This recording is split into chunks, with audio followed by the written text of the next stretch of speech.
What do people need most right now? Did the state and/or law enforcement drop the ball? Migrant families now stranded in Mexico. What's the World Cup experience been like? It's your news playlist. Top story with Tanya Amos. Weeknights at 7 on NBC News Now.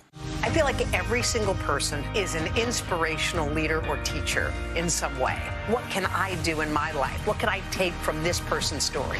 I think we all want a fresh start. Join Hoda Kotb for season 3 of her podcast, Making Space.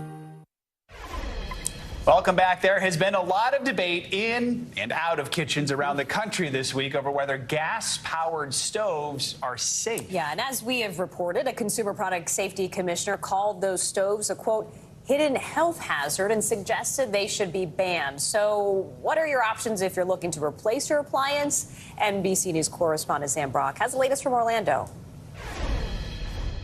Those comments about gas stoves come from an independent agency that protects consumers, and they've certainly led to some heated discussions, shall we say. Now, the federal government and the agency say they have no plans to ban gas stoves, but the warning has kickstarted a conversation about gas stoves versus electric or even induction stoves, with child health top of mind. This morning, comments from a member of the Consumer Product Safety Commission, or CPSC, have fired up a major debate. Will the United States of America ban gas stoves? Can they even do that? Are these people insane? In an interview with Bloomberg, a commissioner with the government agency called gas stoves a hidden hazard. It comes as mounting research links gas stoves to health risks when it comes to breathing issues. A recent peer-reviewed study from a prominent medical journal found nearly 13% of childhood asthma cases in the U.S.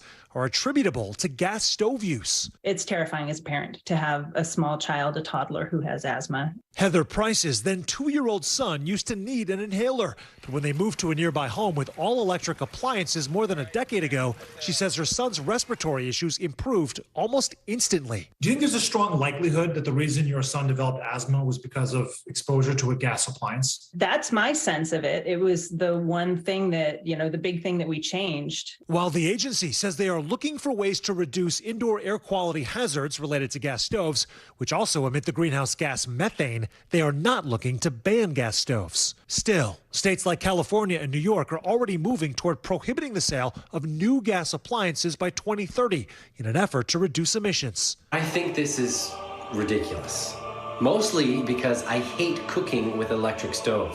But experts say a nationwide ban is improbable, as are any forced changes to your kitchen. It's extraordinarily unlikely that any future ban would ever require somebody to replace an existing appliance. What we're talking about is new construction, residential developments. So what are the pros and cons of different stoves, from gas and electric to newer induction technology? A lot of people, again, that grew up with gas are very comfortable with it. Jeff Jascott of Aggressive Appliances in Orlando says that electric and induction stovetops are not just safer, but more efficient, even if there's less panache than cooking on an open flame. So every chef in the world is probably going to kill me for saying this, but I would say induction is faster, is just as responsive, cools off quicker, easier to clean up. Sam, we're going to Washington and we're going to tell the politicians we have a solution.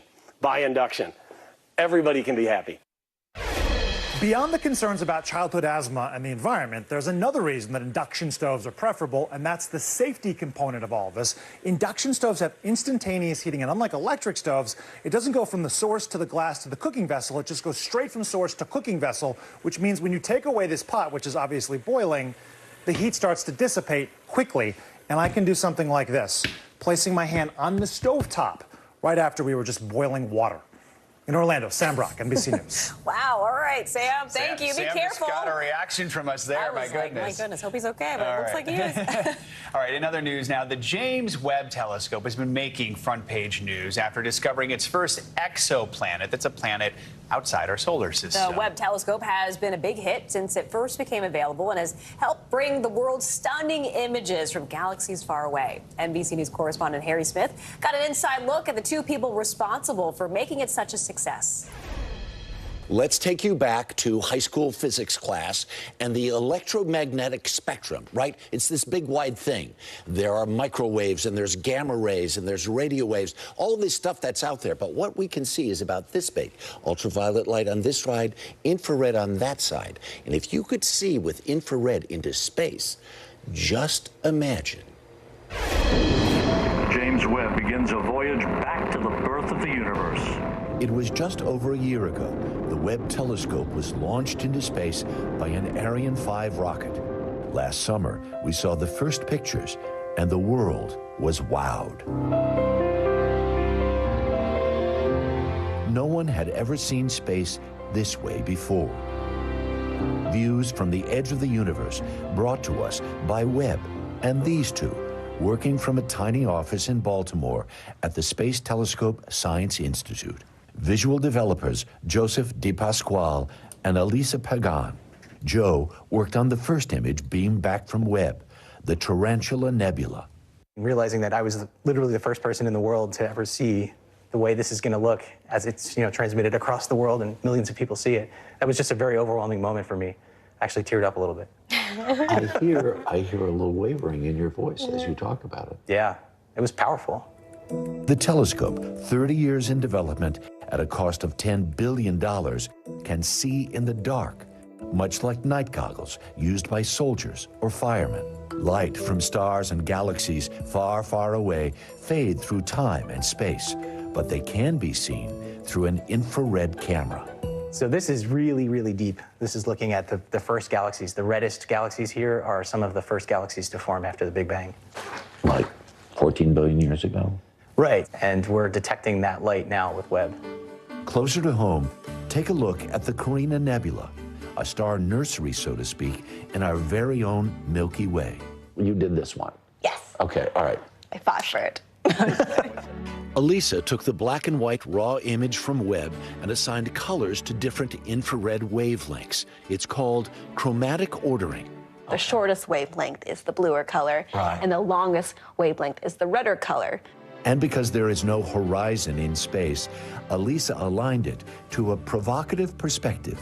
We adjusted the orientation purposely to make it feel more grounded and to show that this is like a mountainous region. And in case you are wondering, how big is this?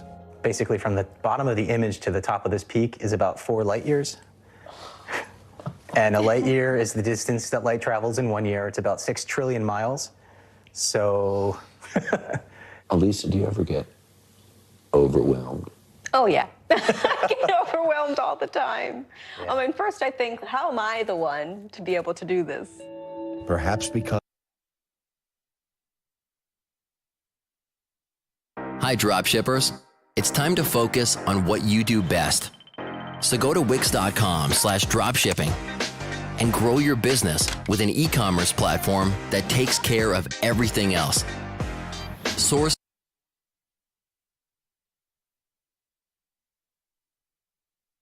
to be doing outreach where people can see, like, oh, that's someone that looks like me, and I could be them. And I like to help people feel like they could do anything they want to do. Back in that tiny office, we watched as Elisa and Joe worked on a new image. What are we looking at here? NGC 346. Oh, but I know that one. It's a well-known nebula in the Large Magellanic Clouds. It's our responsibility to describe what we were observing.